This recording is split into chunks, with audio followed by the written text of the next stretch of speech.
Crook lock underneath the seat, in between the seats. This needs to go on every time you leave the vehicle, just for insurance purposes. The key is with the van key for the ignition, so if you can put that on every time, that'd be appreciated. Put the van just to anti-clockwise. That locks back door, side door, front door. To unlock it, just the front, you do it once. To do the side and back, you do it again, and you lay the back and sides click. For safety, there is a fire extinguisher and fire blanket to the right of the cooker. To the left, there is a carbon monoxide and smoke alarm, both tested, new batteries recently. There is cups, some air freshener usually, tea, coffee, sugar, hand sanitizer, might be a bottle of water in if I remember, tea towel, so you don't have to worry about them, bringing them. As you can see in the top right, there's a reversing camera or rear camera. This is for in traffic or when you're reversing. The white line is your actual van, so if you use that as an indicator to stop or give yourself plenty of space, it helps changing lanes as well. Van comes full of fuel. If you can return it full of fuel, that'd be great. It does have a radio, but we do have Bluetooth connected through the 12 volt cigarette lighter. It does have another port as well for charging phones. That lead goes up to a phone cradle, which charges your phone wirelessly if you've got that capability on your back of your phone anyway. It also has a dash cam, which if you turn the ignition on, you can hear it coming on there.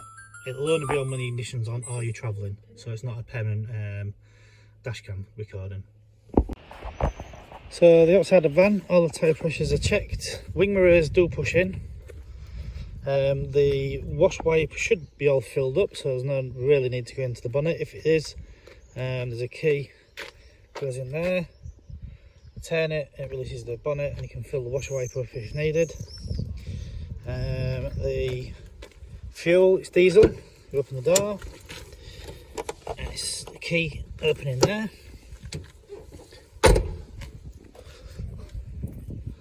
And if you come around the back, you've got two storage containers there, empty, waterproof, put your muddy, wet, whatever you want in there. There's electric hookup, there's chairs, behind these extra storage bits here, there's your ramp levelling, ramps, chairs, tables and so on. Down the side, there's the toilet, portable toilet, which opens up.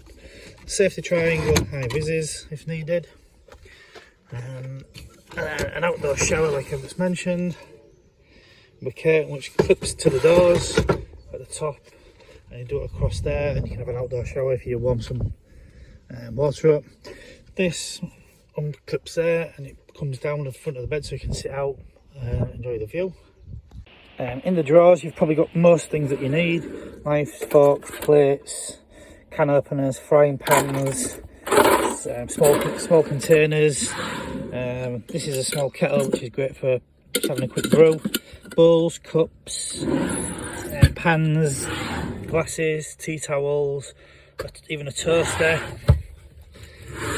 plates and a bigger frying pan, and there's some bin bags in the bottom for the bin, which is just to the right of the fridge. I just put a new bin liner in each time and get rid of it.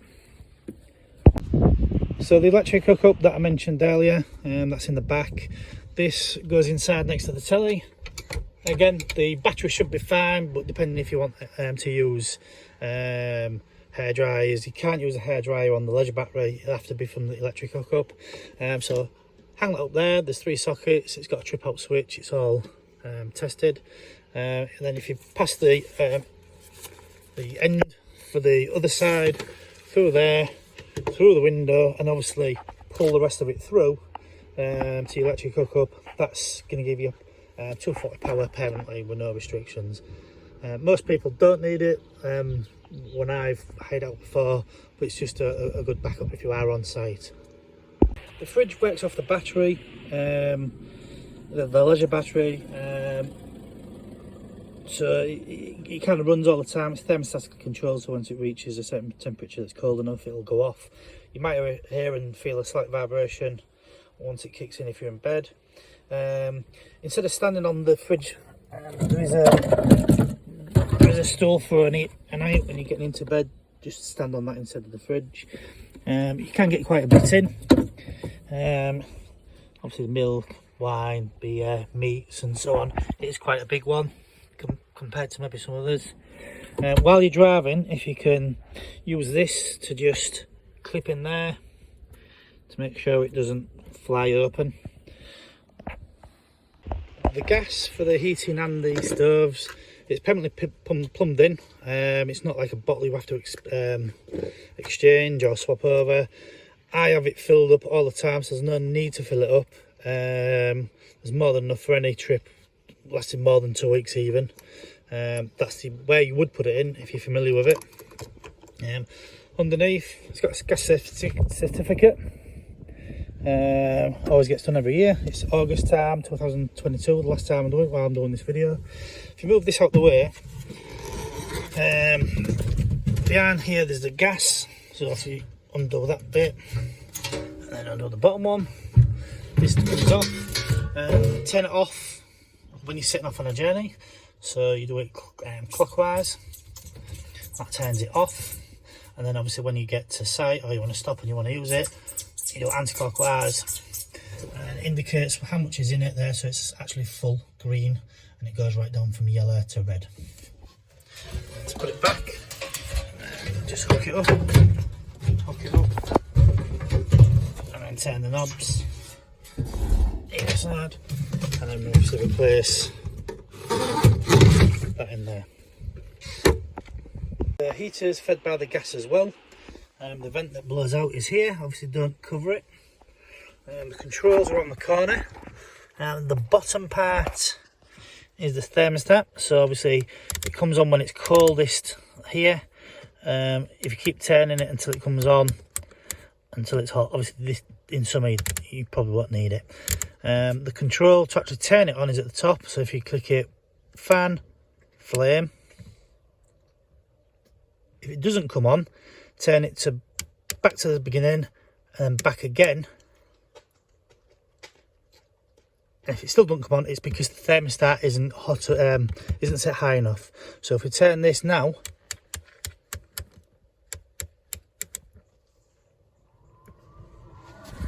you can hear the fan coming on.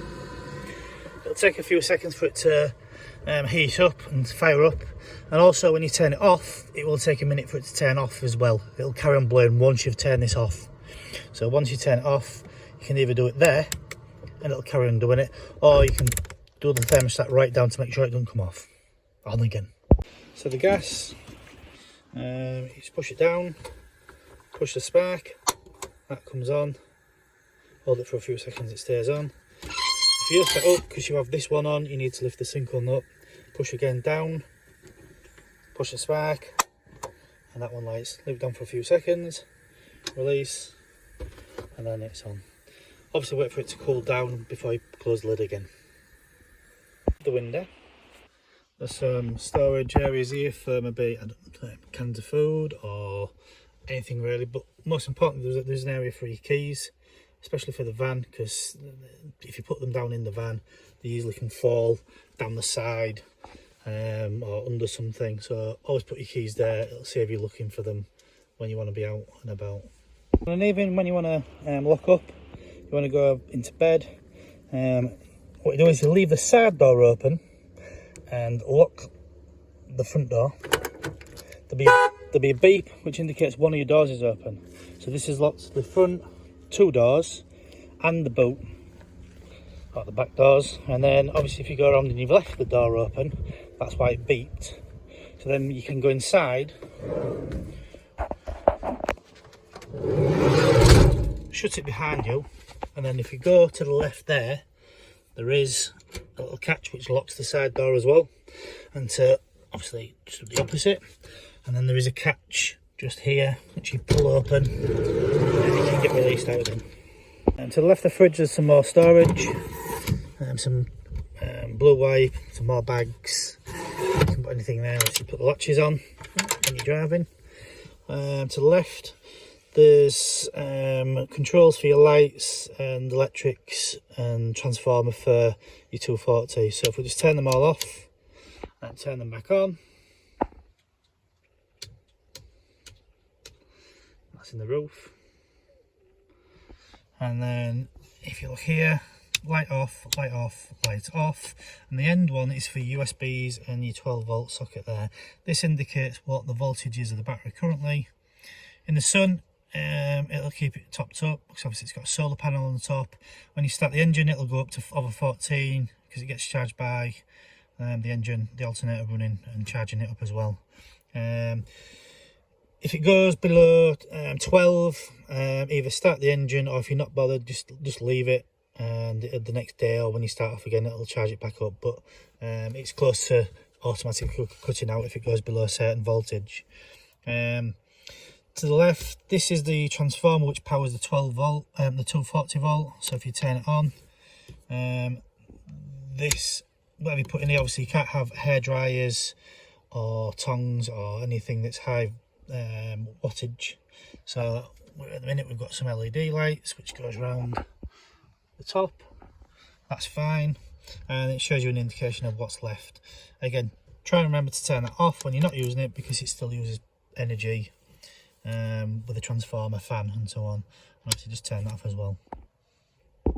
So there's the sink, works off the battery. Obviously it pumps up, and that water then goes down the side there. It's fed from the one on the right and goes into the one on the left. Once it's empty, you need to empty the one that's full because that's the same size. If you put all these in the sink while travelling, these things will fall over. There's obviously a plug there as well. Gas, you push it down, push the spark and it lights up. Same with the other side. Obviously don't put that down while until it's cold, or even while it's down. Van comes with 2 stools, one the grains for getting into bed on an evening. There is mats. If you get them a little bit mucky, don't worry, we'll just wash them, put them in the washer, they're fine. The black one, that's for outside, just for stepping into the van so you don't have to struggle stepping up.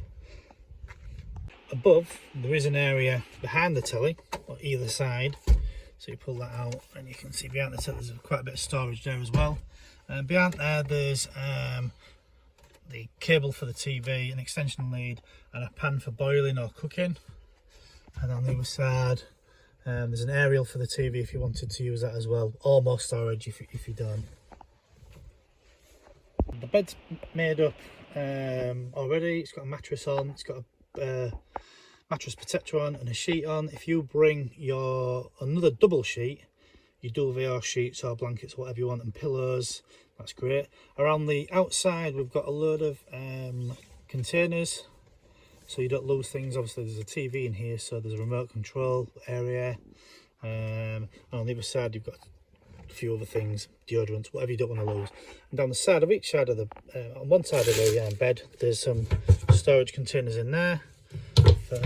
So instead of putting it in the back, you can actually have something right next to the bed if you want that. There is a temperature thermometer here, so you can see what type, what temperature is inside. If it does get a bit hot, you can just turn this and it opens the vent. Obviously make sure you close it back down once you set up, and just turn it clockwise again. It does have a TV. There is an aerial, as I've mentioned. It does require 240, so you'd have to plug that into the main socket there using the extension lead in the back there.